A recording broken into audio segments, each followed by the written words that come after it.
DD national पर, देश का पहला चैनल, देश का अपना चैनल।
आदाब, नमस्कार नाजरीन। खैर मकदम है आपका प्रोग्राम किताब कायनात में और मैं हूं आपका मेज़बान मुस्तहसन रिजवी। नाजरीन, जैसा कि आप जानते हैं, इस प्रोग्राम के पहले हिस्से में हम एक उर्दू किताब पर गुफ्तगू करते हैं और आज जिस किताब पर हम गुफ्तगू करेंगे उसका नाम है भारतेंदु हरिश्चंद्र। इस किताब पर गुफ्तगू करने के लिए हमारे दरमियान मौजूद हैं डॉक्टर नसीम अहमद नसीम साहब। उर्दू अदब में आपकी शख्सियत मोहताज तारुफ़ नहीं है, बहैसियत मुहक्किक व नक्काद आप जाने जाते हैं। तकरीबन दर्जन भर किताबें आपकी इल्मियत की गवाही ही देती हैं। खैर मकदम है सर आपका प्रोग्राम में। तो प्रोग्राम की शुरुआत सबसे पहले तो इस किताब का तारुफ़ हमारे नाजरीन के लिए सर। नाज़रीन कराम, सबसे पहले तो मैं शुक्रिया अदा करना चाहता हूँ डीडी उर्दू का कि डीडी उर्दू ने ये बेहतरीन सिलसिला शुरू किया है किताब कायनात का, और उसी के तहत आज डीडी उर्दू की पूरी टीम ने मुझे ये मौका इनायत किया कि मैं एक ऐसी शख्सियत पर कुछ इजहार ख़याल की जुर्रत करूँ जो अहदसास शख्सियत है हिंदी अदब में।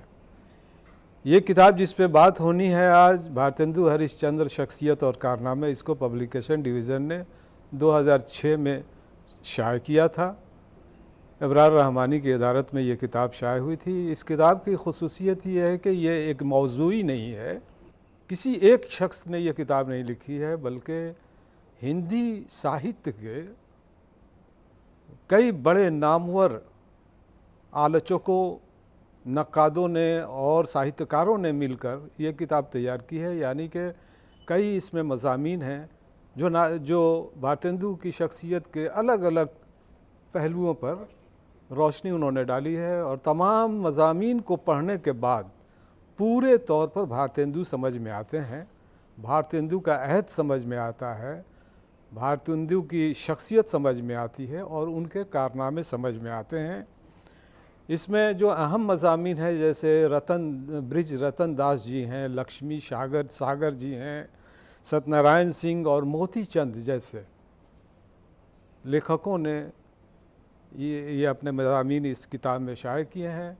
और एक तरह से देखा जाए, इन शॉर्ट अगर मुख्तसर में कहा जाए, तो भारतेंदु की शख्सियत का पूरा अहाता इस किताब में हो गया है। इस तरह हम समझते हैं कि ये पब्लिकेशन डिवीज़न की एक बहुत ही अहम तरीन किताब है भारतेंदु की शख्सियत और उनके कारनामे पर। अब सर, भारतेंदु हरिश्चंद्र की हालात ज़िंदगी पर कुछ रोशनी डाली हमारे नाजरीन के लिए। असल में उनका नाम था हरिश्चंद्र, लेकिन उनके कारनामे को, उनके ज़माने में कारनामे को देखकर उनके हमनवाओं ने, उनके साथियों ने, एक साहित्यकार की पूरी एक टीम थी जो उनके साथ उनके मिशन में लगी हुई थी, उन्होंने उनको भारतेंदु का खिताब दिया। यानी भारत का चांद, चंद्रमा, हिंदी साहित्य का चांद था, वो चंद्रमा था भारतेंदु। तो भारतेंदु की शख्सियत, भारतेंदु असल नाम तो हरिश्चंद्र था, भारतेंदु बाद में खिताब मिला। ये 1850 में पैदा हुए बनारस में और 1885 में देहांत हो गया, इंतकाल हो गया। इसका मतलब ये हुआ कि महज 35 साल की उम्र में इस राइटर ने, हिंदी के साहित्यकार ने इतने कारनामे अंजाम दिए कि बिल्कुल हैरत ज़दा कर देने वाली बात है ये। भारतेंदु के जो आबा अजदाद थे ये मुर्शिदाबाद से आए थे और लखनऊ में ये बस गए। इनके पिताजी खुद साहित्यकार थे और बहुत रईस घराना था, बहुत ही संपन्न लोग थे। तो भारतेंदु ने सोचा कि जो है ना, हम अपने धन को, अपने संसाधन को हिंदी साहित्य के उत्थान, उसकी तरक्की में हम लगाएं, और उन्होंने वहाँ से ये सिलसिला शुरू किया। तो घर के पहले से चला आ रहा था सिलसिला, भारतेंदु ने उसको आगे बढ़ाया। भारतेंदु की ये खुसूसियत ये थी कि कई ज़ुबानें भारतेंदु जानते थे। आज के हिंदी के साहित्यकार सिर्फ हिंदी जानते हैं, उर्दू के साहित्यकार मोस्टली उर्दू, लेकिन पहले एक सिलसिला था, जैसे प्रेमचंद का ज़माना था, कृष्णचंद्र का ज़माना था, वो लोग उर्दू भी साथ साथ जानते थे। तो भारतेंदु उर्दू भी जानते थे और रेसा तखल्लुस करते थे, भारतेंदु रेसा, और उर्दू में गज़लें कहते थे। उनकी बहुत सी गज़लें उर्दू में हैं, लेकिन बाद में वो पूरे तौर पर हिंदी साहित्य में चले आए और उर्दू की सेवा में लग गए।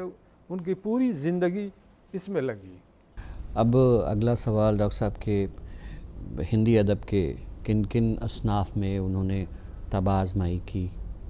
इसमें यह भारतेंदु, जिस अहद में भारतेंदु ने अपनी आँखें खोली इस दुनिया में, वो वक्त था हिंदुस्तान में पहली जंग आज़ादी का वक्त था। 1857 का ज़माना था। चारों तरफ अफरा तफरी का आलम था, अंग्रेज़ों का तसल्लुत, उनके मज़ालिम। दूसरी तरफ जो लोग समाज के बने हुए थे, अंग्रेज़ों के हमनवा थे जी, उन्होंने आडंबर फैला रखा था, पाखंड फैला रखा था। हर क्षेत्र में जो है ना, एक तरफ अंग्रेज़ों के मज़ालिम थे, एक तरफ आडंबरों का सिलसिला था, पाखंडों का सिलसिला था। उस समय उन्होंने आँख खोली तो साहित्य को भी लोगों ने संकुचित कर दिया था। कुछ मौज़ूआत थे, कुछ विषय थे, उन्हीं पे बात होती थी। भारतेंदु ने, और विधाएं भी कम थी, भारतेंदु ने आते ही क्या किया कि कविताएं लिखना शुरू की।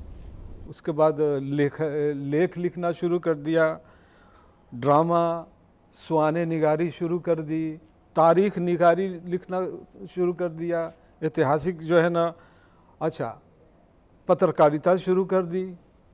तो कई चीज़। उसके बाद सबसे बड़ी बात के नाटक के क्षेत्र में एक ऐसा काम किया जो पहले था ही नहीं।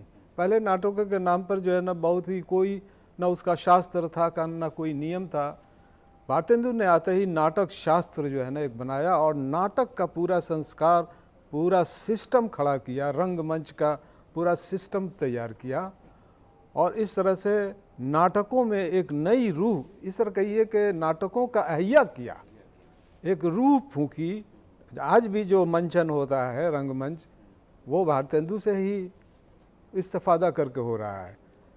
दूसरी बात के उस वक्त जो गद्य जो लिखे जाते थे, यानी नस्र निगारी थी, उसके भी मौज़ूआत, उसके भी विषय या उसका भी स्टैंडर्ड बहुत लो था।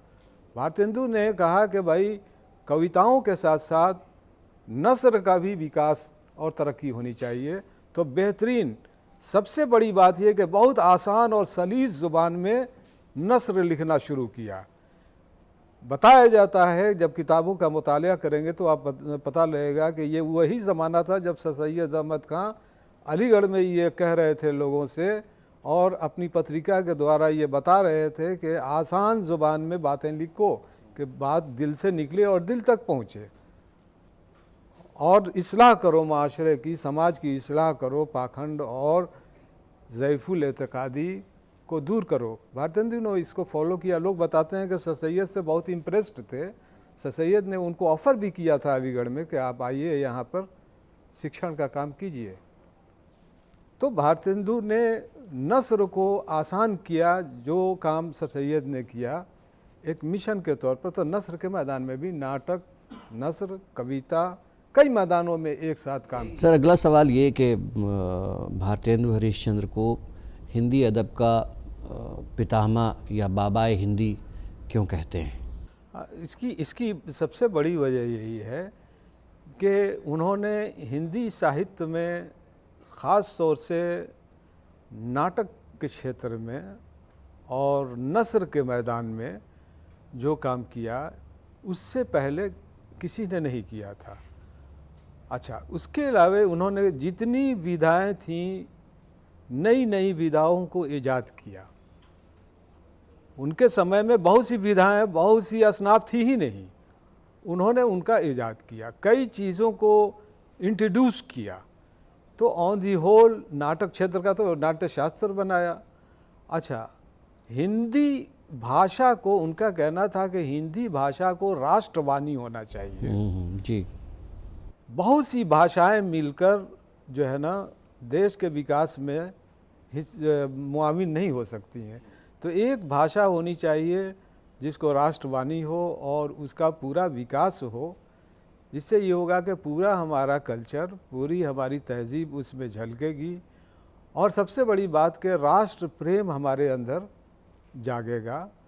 तो उन्होंने हिंदी की वकालत कई महाज पर की, यहाँ तक कि उर्दू हिंदी का जो मामला खड़ा हुआ तो उन्होंने हिंदी की पूरी वकालत की और कहा कि नहीं, इसको राष्ट्रभाषा, राष्ट्रवाणी होनी चाहिए। सर चलते चलते आखिरी सवाल ये कि भारतेंदु का नज़रिया अदब क्या था? हिंदी अदब में उनका नज़रिया क्या था? देखिए, हर राइटर का अपना एक नज़रिया होता है और बग़ैर नज़रिया के कोई राइटिंग, लोग कहते हैं कि नज़रियात से आज़ाद होना चाहिए राइटर को, लेकिन कहीं ना कहीं कोई आइडियोलॉजी होती है जिसको लेकर राइटर को चलना पड़ता है। हर बड़े राइटर के साथ ऐसा है, भारतेंदु के साथ भी ऐसा ही कुछ था। भारतेंदु ने अपने साहित्य, अपने अदब के ज़रिए दो तीन बहुत बड़ी बातें पैदा करने की कोशिश की।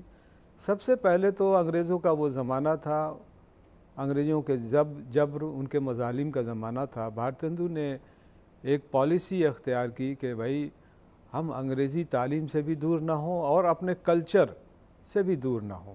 हम अंग्रेज़ी पढ़ें, हिंदी भी पढ़ें और हम तरजीह दें अपनी भाषा को, अपने कल्चर को।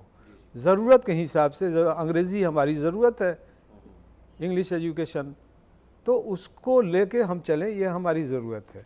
दूसरी बात, उनका नज़रिया अदब ये था कि जो एलिट क्लास था, जो बोर्जुआ क्लास था, उस बोर्जुआ क्लास के ख़िलाफ़ थे। वो दबे कुचले, गरीब, मिस्कीन लोगों की जो आवाज़ दबी हुई थी, जो उनके हकूक़ मारे जा रहे थे, भारतेंदु ने एक आवाज़ दी, एक हिम्मत दी लोगों को कि बोर्जुआ क्लास, एलिट क्लास, जो समाज का अशराफिया तबका है, उसके ख़िलाफ़ जो है ना आवाज़ उठाई जाए और समाज में एक बराबरी लाने की कोशिश की जाए ताकि सबका हक मिले। और प्रेम की बात की जाए। उनकी कविताएं देखिए आप, प्रेम से भरी हुई हैं। प्रेम के नाम से कई जो है ना, मैं तफसील में जाना नहीं चाहता, कई उनके मजमुए हैं। मैं समझता हूँ कि अगर किसी को भारतेंदु हरिश्चंद्र की शख्सियत और कारनामे को समझना है, एक मुश्त में बैठकर एक छोटी सी किताब में अगर समझना है एट ए ग्लांस, तो ये किताब भारतेंदु हरिश्चंद्र पर ये किताब ज़रूर पढ़नी चाहिए। डॉक्टर साहब, आप हमारे प्रोग्राम में आए, आपका बहुत बहुत शुक्रिया। आपने अपना कीमती वक्त दिया। बहुत शुक्रिया। नाजरीन, खैर मकदम है आपका प्रोग्राम के दूसरे हिस्से में, जहां हम एक हिंदी किताब पर गुफ्तगू करेंगे। नाज़रीन, आज जिस किताब पर हम गुफ्तगू करने जा रहे हैं वो है फणेश्वर नाथ रेणु, व्यक्तित्व और कृतित्व। और इस किताब पर गुफ्तगू करने के लिए हमारे दरमियान हैं डॉक्टर प्रज्ञा। आप दिल्ली यूनिवर्सिटी के करोड़ीमल कॉलेज में प्रोफेसर हैं और बरसों से तदरीसी खिदमात अंजाम दे रही हैं। आप एक नावल निगार हैं, आप एक कहानीकार हैं, साहित्यकार हैं, आलोचक हैं, बहुत से संस्मरण भी आपने लिखे हैं। आज जिस किताब पर गुफ्तगू करेंगे हम वो है फणेश्वर नाथ रेणु, व्यक्तित्व और कृतित्व। तो सबसे पहले मैडम इस किताब के मुतालिक हमारे नाजरीन को बताइए। इस किताब को लिखने वाले साधारण व्यक्तित्व नहीं हैं। भारत यायावर जी की ये किताब है और मैं इसलिए कह रही हूँ कि ये विशिष्ट है क्योंकि उन्होंने अपनी ज़िंदगी के 3 दशक जी रेणु के साहित्य के लिए दिए, मौलिक और संपादित किताबें। रेणु रचनावली भी 5 खंडों में जो आई है, भारत जी ने ही उसको संपादित किया। उसके अलावा जो उनका बिल्कुल अंतिम जो उनके रिपोर्टाज का जो संग्रह रहा, ऋणधन और धनजल, वो भी, और चिट्ठियाँ हो तो हर कोई बाँचे, उनके पत्र जो रहे वो भी इन्होंने ही संपादित किए। रेणु रचना संचयन उन्होंने संपादित किया और ये किताब जो आई है 2017 में प्रकाशन विभाग से, एक ज़रूरी किताब, तो फणीश्वर नाथ रेणु व्यक्तित्व और कृतित्व। इस किताब के भीतर अगर हम देखेंगे लगभग 200 पेज की ये किताब है जी और 200 पेज की इस किताब में 50 जो पृष्ठ हैं आरंभिक, वो रेणु के व्यक्तित्व, उनका जीवन है, उनके रिपोर्टाजों में, उनके पत्रों में जो रेणु झलकते हैं, उनकी शिक्षा है, उनका राजनीतिक व्यक्तित्व है, वो है। और बाद में जो 150 जो पृष्ठ हैं, रेणु ने जो अलग अलग विधाओं में अपना लिखा है, चाहे वो उपन्यास विधा है, चाहे वो कहानी विधा है, चाहे वो रिपोर्टाज हैं। और मैं ये भी कहूँगी कि ये किताब जो इसको पहली बार रेणु को पढ़ रहा है पाठक, आलोचना की किताब, उसके लिए तो ज़रूरी है ही वो रेणु का एक बार में बैठकर सब चीज़ें जान पाता है। मैं कहूँगी उन लोगों के लिए भी जो रेणु साहित्य को पढ़े हुए हैं। अनेक ऐसे घटनाएं, अनेक ऐसे प्रसंग, अनेक ऐसी जीवंत परिस्थितियाँ जो नहीं पता है पाठकों को, वो भी इसके माध्यम से पता लगती है। तो ये इस किताब की एक बहुत महत्वपूर्ण विशेषता मुझे लगती है। फणेश्वर नाथ रेणु की हालात ज़िंदगी, उनके जीवन पर कुछ प्रकाश डालिए। रेणु का व्यक्तित्व, लेखकीय व्यक्तित्व जितना विशिष्ट रहा है, उतना ही विशिष्ट उनका जीवन भी रहा है। मार्च 1921 में रेणु का जन्म हुआ था और अभी आप देखते हैं पिछली जो है 2021 में देश भर में रेणु जन्म शताब्दी वर्ष मनाया गया और जगह जगह अनेक कार्यक्रम किए गए। और रेणु का जो पूरा व्यक्तित्व रहा, उसको गढ़ने में मैं कहूँगी तीन मुख्य बिंदु रहे। एक उनके पिता शिलानाथ मंडल जी, दूसरा उनके जो गुरु थे रामदेनी तिवारी जी, जिनके स्कूल में वो पढ़े, और तीसरा मुझे लगता है वो पूरा दौर जिसने रेणु को रेणु बनाया। क्योंकि कोई भी रचनाकार समय निरपेक्ष नहीं होता। 1930 में जब गांधी नमक का पूरा आंदोलन चल रहा है, गांधी को जेल हो गई, रेणु उस पूरे विरोध में शामिल हैं। अररिया जिले के, अररिया के स्कूल में वो पढ़ते थे, वहीं जन्म हुआ था उस जिले में उनका। और रेणु पर जुर्माना लगा और रेणु को बैंत पड़े, 3 बैंत पड़े। पहला बैंत पड़ा तो निकला मुंह से वंदे मातरम, दूसरा बैंत पड़ा तो निकला जवाहरलाल नेहरू की जय, और तीसरा गांधी जी की जय। ये और उनको उस स्कूल से निकाल दिया गया। और उसके बाद जो उनकी मैं जो बता रही हूँ कि उनके पिता का बहुत महत्वपूर्ण योगदान रहा। और उस दौर में सुराजी थे उनके पिता, खद्दरधारी थे, और उनके घर से जिस घटना का प्रभाव मुझे लगता है बालक रेणु पर पड़ा, वो घटना ये थी कि चांद का फांसी अंक और ऐसा प्रतिबंधित साहित्य उस अंग्रेज दमन के दौर में, ब्रिटिश साम्राज्यवाद के दौर में रेणु के घर से निकला, उनके घर की तलाशी हुई थी। और दूसरी चीज़ जो जब अररिया के स्कूल से निकाले गए तो फिर उनको सिमरबनी के स्कूल में वो दाखिल हुए, जिसके संस्थापक रामदेनी तिवारी जी थे। और उन्होंने, वो आशु कवि थे, उन्होंने ही रेणु को छंद रचना सिखाई थी।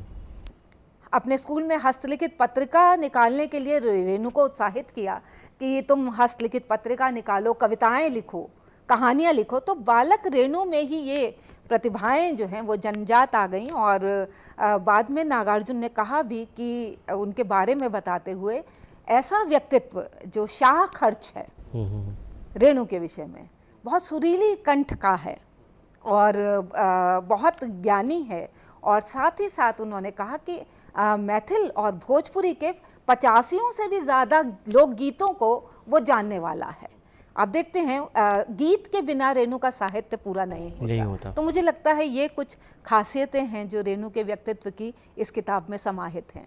क्या आप ऐसा मानते हैं कि जो रिपोर्टाज उन्होंने लिखे, या कि जो भीतर गांव के भीतर पगडंडियों से होता हुआ जो रास्ता जाता है, वहाँ से जो शब्दावलियाँ उन्होंने उठाई, ये उस समय से या कि उनके बचपन से उनके साथ था, जो कि आगे जाकर आंचलिक उपन्यास लिखने में उनके सहायक रहा?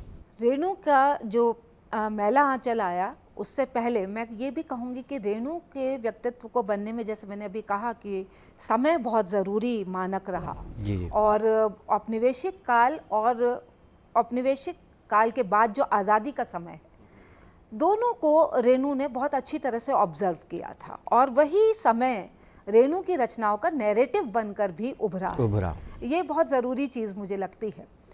मैला आंचल, उन्होंने कहा कि पहला जो है, लोगों ने माना कि पहला जो है आंचलिक उपन्यासों की शुरुआत मैला आंचल से होती है। मैं कहूँगी आंचलिकता और राष्ट्रीयता दोनों छोर मुझे लगता है मैला आंचल में समाहित आंचलिकता का छोर भी है। और आंचलिकता एक स्थानीय बोध लेकर, एक विशिष्ट स्थानीय बोध आंचलिकता से जुड़ा हुआ तत्व है। और इसमें जो गांव है वो प्रमुखता से आता है। गांव के विषय में देखिए, दो तरह की धारणाएं रहती हैं। या तो गांव पर लोग लाहालोट होकर लिखते हैं कि ग्राम्य जीवन भी क्या है, कि बहुत ग्राम्य जीवन में बहुत सारी चीज़ें हैं। या फिर दूसरा अतिवाद हमें सुखद प्रसंग जिसको आप कहते हैं। बिल्कुल। और दूसरा अतिवाद हमें दिखाई देता है, गांव कुछ नहीं है, गांव सिर्फ जड़ताओं के नियामक तत्व हैं। और मैला आंचल आप शीर्षक से ही देखिए कि क्या उसमें क्या मैलापन है। जो देश में जितनी विसंगतियां रहीं, विद्रूपताएं रहीं, या जो विडंबनाएं रहीं, उनको देखते हुए, या फिर आज़ादी के जो मूल्य थे, जाति, धर्म, भाषा, लिंग, संप्रदाय के आधार पर जितनी असमानताएं हैं, रेणु उनका विरोध करते हैं।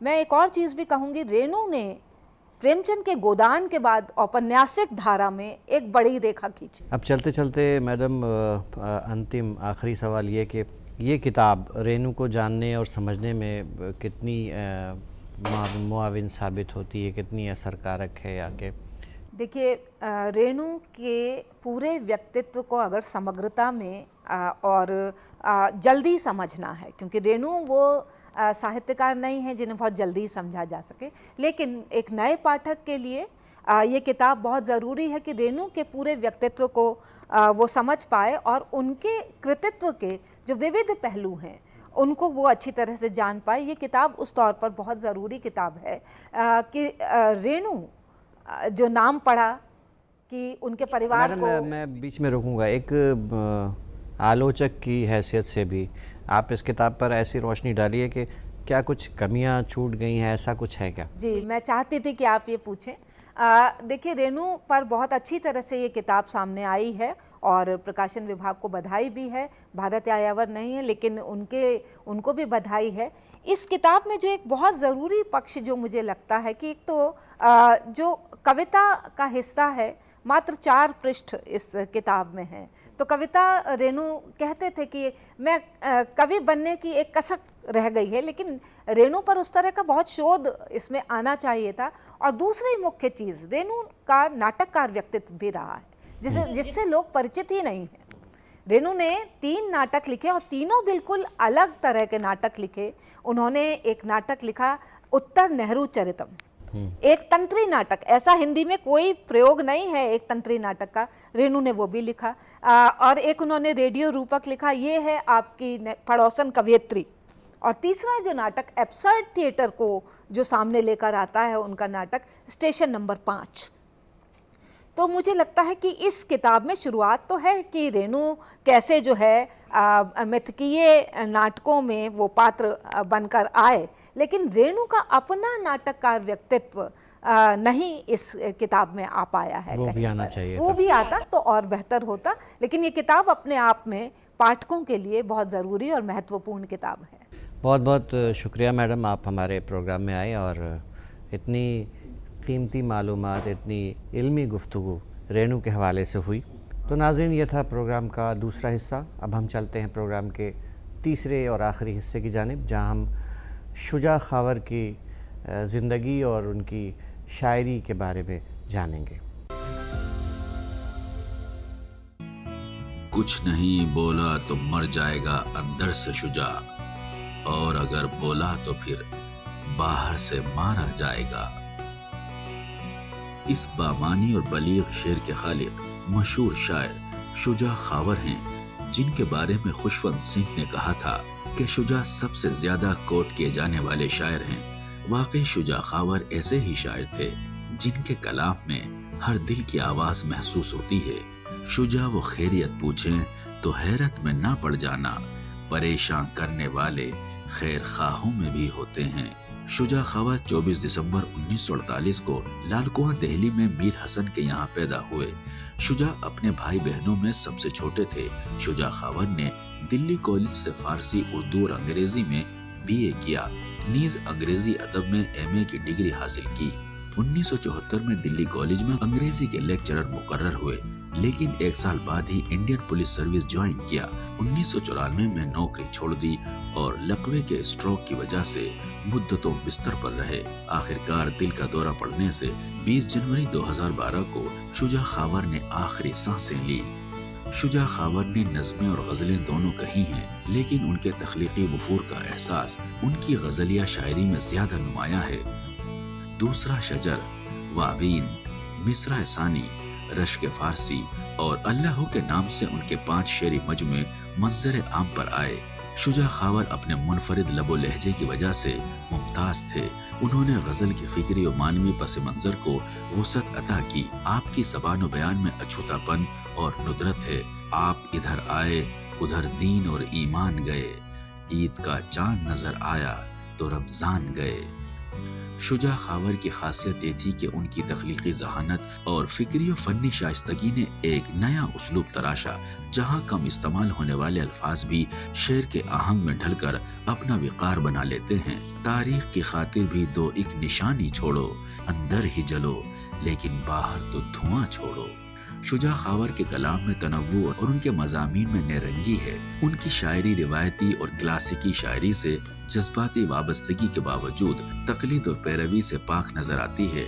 शुजा खावर के यहाँ रिवायती मज़ामीन बिल्कुल नए रंग के साथ नजर आते हैं। कर दिया हैरान एक तस्वीर ने, ऐसे पिघले हम कि पत्थर हो गए। शुजा खावर की शायरी में मीर की शेवा बयानी और बोलचाल की सादगी है, गालिब की तरहदारी और तहदारी है, और दाग की दहलवी की जबान का चटखारापन है। यगाना का लहजा है, लेकिन उसलूब उनका अपना है जो उन्हें और उनके कलाम को दवाम बख्शता रहता है। जैसा मंजर मिले गवारा कर, तब सरे छोड़ नजारा कर। दिल की बातें दूसरों से मत कहो, लुट जाओगे। आजकल इजहार के धंधे में है घाटा बहुत। शुजा खावर को आखिरी दिनों में भूलने का आरिजा लाहक हो गया था। उन्हें अपने अशार भी याद नहीं रहते थे। शुजा खावर ने उर्दू गज़ल को नई लफ्ज़ियात और नए उसलूब से रोशनास कराया, ऐसा उसलूब जो दूसरों की पैरवी और नकाली से पूरी तरह पाक है। वो अपनी शेरी इनफरादियत और लहजे की नुदरत के सबब शेर व सुखन की दुनिया में हमेशा याद किए जाएंगे। नाज़रीन, प्रोग्राम किताब कायनात का ये शुमारा यहाँ अख्तिताम पजीर होता है। आप अब मुझे और किताब कायनात की पूरी टीम को दीजिए इजाज़त। खुदा हाफ़िज़।